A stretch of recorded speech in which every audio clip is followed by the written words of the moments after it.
Hello! Welcome po sa last part ng ating tutorial. Okay? Part 14 ng Content Management System tutorial in Filipino version. Topic po natin ngayon is about security. Kapag sinabi natin security, kailangan yung system natin is prone siya sa mga hackers. Okay? So, itong ginagawa nating system na to, pwede pa kayong mag-research about security. Okay? Pero ito yung basic security na ginagawa natin. Okay? Excuse me sandali. Excuse me po. Okay, so eto na yon. Close muna natin to. Nasa part 14 na tayo, no? Okay. So, mapapansin nyo dito sa part 14, nasa back end, okay? Wala ako sa front end. Back end. Okay. Mapapansin nyo dito sa includes, hindi. Ulit. Process, dito sa login.php and okay, dito sa login.php and register.php. Okay, may problema tayo dito na ito yon. Meron akong nilagay dito na security dito sa login, salt and password protect. Okay, so ang gagawin natin dito is maglalagay tayo ng salt. Okay, explain ko sa inyo kung ano yung salt. Hindi asin yan, asin. Okay, so punta ako dito sa hindi dyan, SAMP.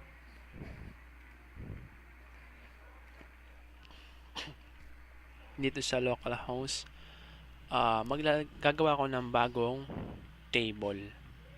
So, ma-explain ko sa inyo mamaya bakit gumagawa pa ako nito, okay?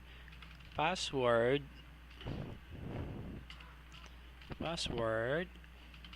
salt. Okay, go. So, actually, nakasulat na ito dito sa yung kanina, yung notepad ko. Ayan.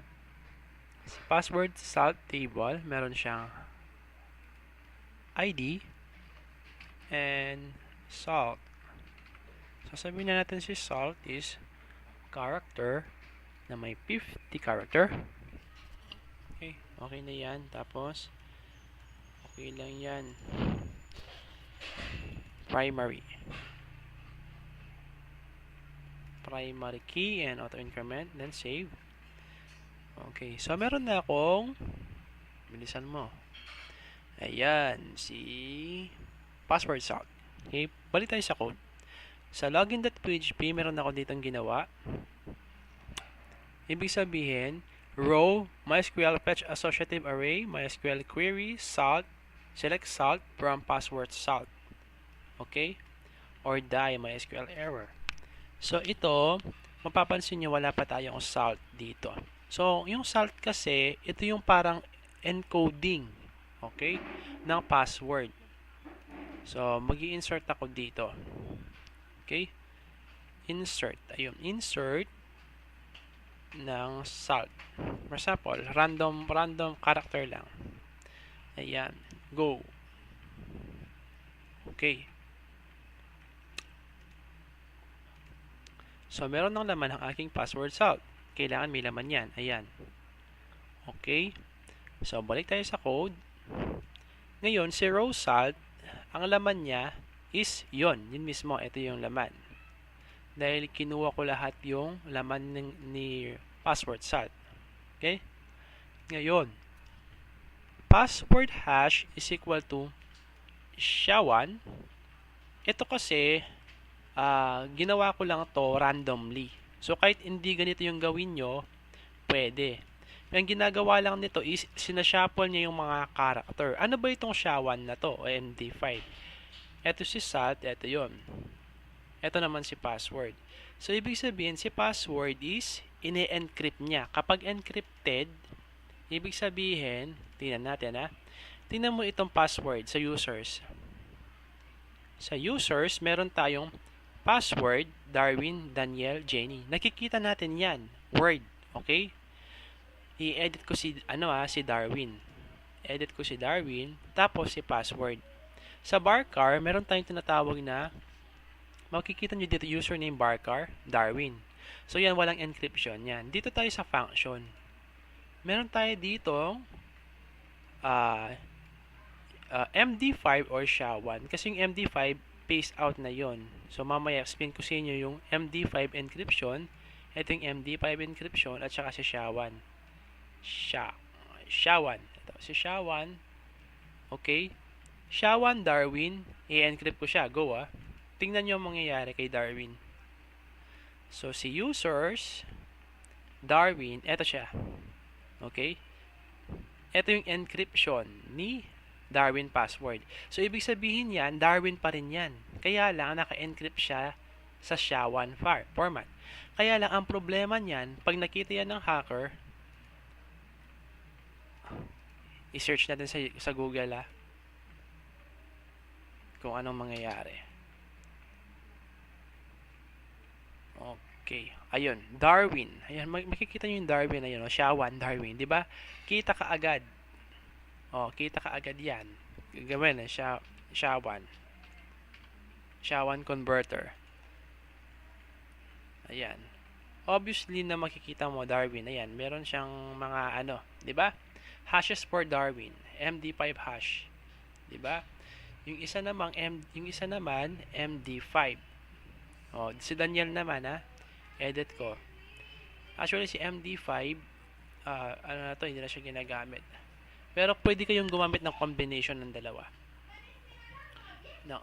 Ayan si MD5. Si SHA-1, mapapansin nyo, medyo mahaba.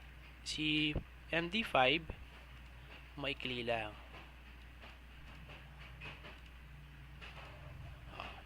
Ayan. MD5 reverse 4, AAAAAA is, sigurado, Daniel yan. Tingnan natin.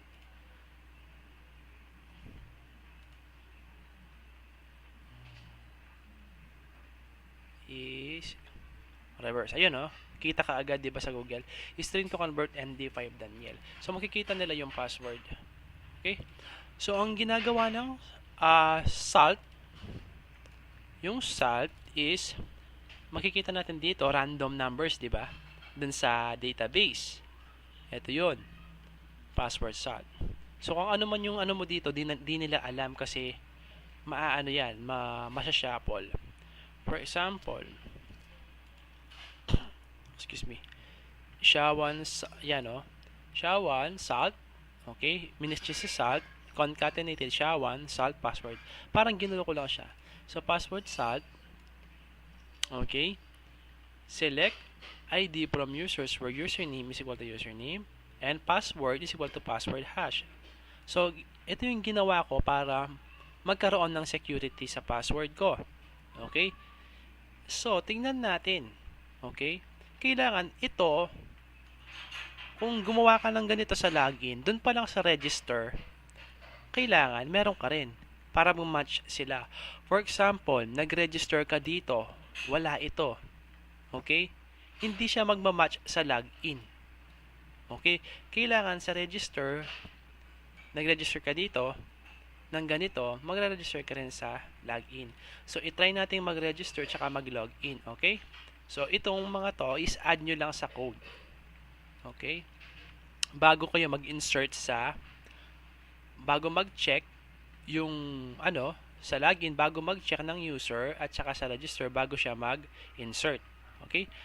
So, tingnan natin. Mapapansin nyo dito, alisin muna natin yung mga users, okay? Lahat ng users, i-delete.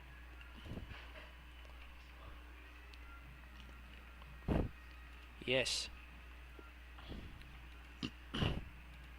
Excuse. So, magre-register ako ngayon ng bago, Daniel. Okay?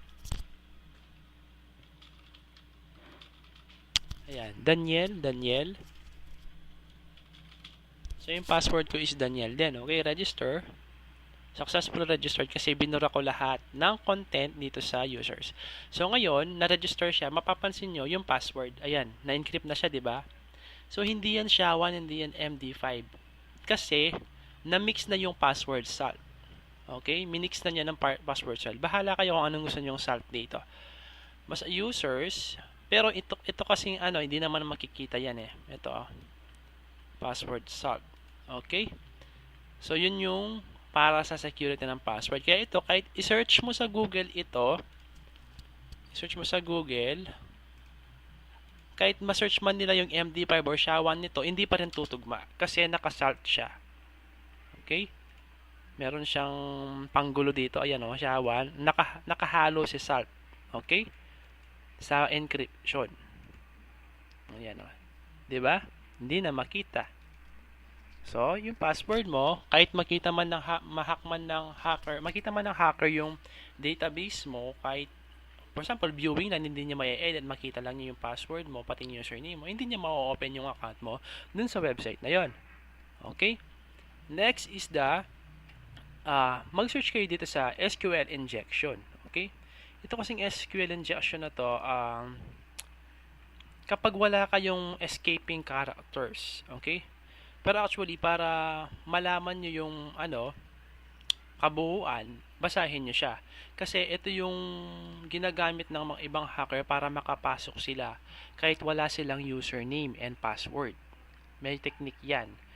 Ano yan? Pag baka sakaling makaturo ako ng may SQL tutorial, baka masingit natin. Ayan, basahin nyo muna dito about SQL injection, about hacking. Pero yun muna yung security natin, yung giving up salt on a password. Okay?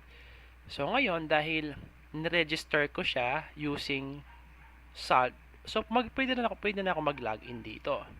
Kasi pareho yung login and register ko na may password salt. So yan, Daniel,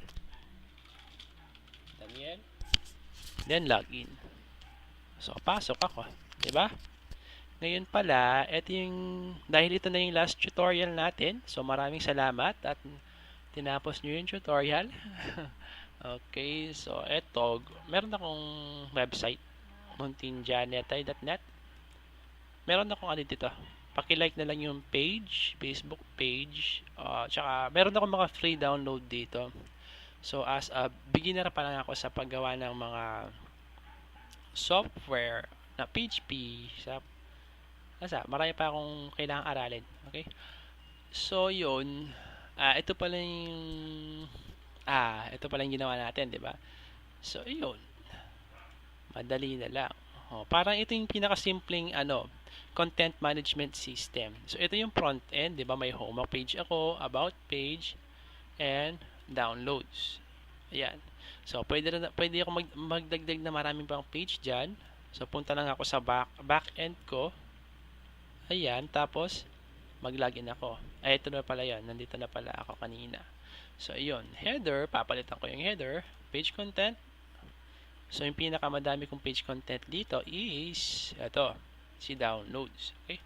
So punta ako sa downloads, edit, pwede ko 'yan. Tingnan mo, ang dami, 'di ba? Kaya lang itong editor na to, medyo siya, maikli. Punta tayo sa internet. Ayun, Internet Explorer. Dahil sa Internet Explorer, copy ko tong code. Dahil magkaiba yan, ibang browser. Paste, enter. Ayan. So, ang gagawin niya, idediretso ko na sa index.php dahil secure nga siya, di ba? So, marami tayong security nilagay dyan. So, si Daniel, may password na Daniel. Login. Ayun. So, dito kasi sa pwede mo siyang, tignan mo. Tignan nyo pala. So, dito, sa edit ko si downloads. Ayan. Wala siya. Ayan, nag-load lang siya. So, sa header, sa footer, medyo bagal. So, yun, maraming salamat sa panonood. Okay, ng tutorial ng CMS. Okay, sana marami kayong natutunan. At sana i-share nyo rin yung mga video ko para dumami yung subscribers. Subscribe lang po kayo para dumami pa po yung may upload kong videos, tutorial. Okay, maraming salamat po. Paalam.